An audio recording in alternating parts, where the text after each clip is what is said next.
आज से करीब 4-5 साल पहले समाधिस्थ प्रशांत सागर जी महाराज एवं मंच पर साक्षात विराजमान निर्भीक सागर महाराज जी के निर्देशन में उदयनगर में एक पाठशाला का निर्देशन किया गया था, जिसमें करीब आज वर्तमान में 120 बच्चे अध्ययनरत हैं और करीब 5 क्लासें चलती हैं।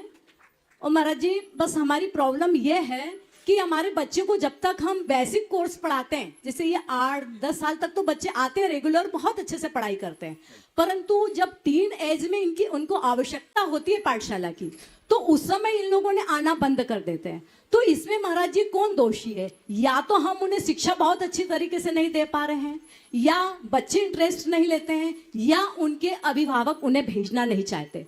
महाराज जी, ये बच्चे जूडो क्लास, स्विमिंग क्लास, हर जगह तो जाना चाहते हैं, परंतु पाठशाला में नहीं आते हैं। तो महाराज जी, इसके लिए आप अपनी प्रेरणा दीजिए। बहुत अच्छी बात कही। वस्तुतः हमें टीन एज में ही धर्म ज्ञान की ज्यादा आवश्यकता है, लेकिन इसके पीछे जो कारण आपने गिनाए हैं उनमें सबसे बड़ा कारण है माता पिता के रुचि की कमी। आज माता पिता बच्चों को धर्म तो सिखाना चाहते हैं, पर ज़्यादा नहीं सिखाना चाहते। उनको डर लगता है कि ज़्यादा सीख जाए तो निकल ना जाए। वो एक लेवल से आगे नहीं सिखाना चाहते। ये एक भयानक भूल है। दूसरी बात, जो सिखाते भी हैं तो हमारे यहाँ का सिस्टम थोड़ा ठीक नहीं है, उसे ठीक करने की ज़रूरत है।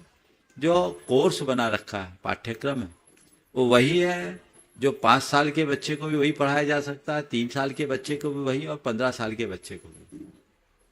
हमें उसमें परिवर्तन करना चाहिए और बच्चों के अंदर रुचि जागृत करना चाहिए। जैसे बच्चा हर साल अपनी क्लास ऊपर करता है और पढ़ता है, उसका इंटरेस्ट बढ़ता है, वैसे ही पाठशालाओं में भी हर साल उनकी क्लास ऊपर उठनी चाहिए, जिससे उनकी अभिरुचि बनी रहे और इंटरेस्ट पूर्वक वो अच्छे से अच्छी पढ़ाई कर सके, और फिर उसके लिए उसी तरह की परीक्षाएं और उसी तरह के प्राइज वगैरह मिलना चाहिए, उसको उसका सर्टिफिकेट भी देना चाहिए, ताकि उनको इंटरेस्ट मिले। और पढ़ाने वाले को भी पढ़ाने का तरीका बदलना चाहिए।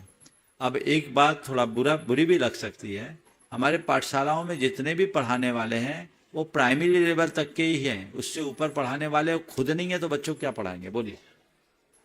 आपसे ही मैं पूछता हूं कि बच्चों को सर्वार्थ सिद्धि द्रव्य संग्रह तत्वार्थ सूत्र पढ़ा दो तो कितनी हैं जो पढ़ा पाएंगे?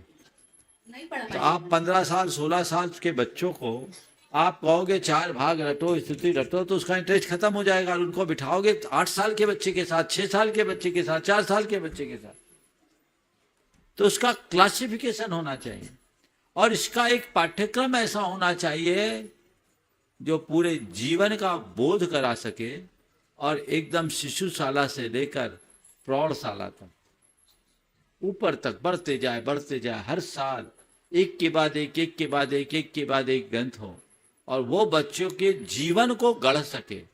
यदि ऐसा करे तभी ऐसा परिणाम है।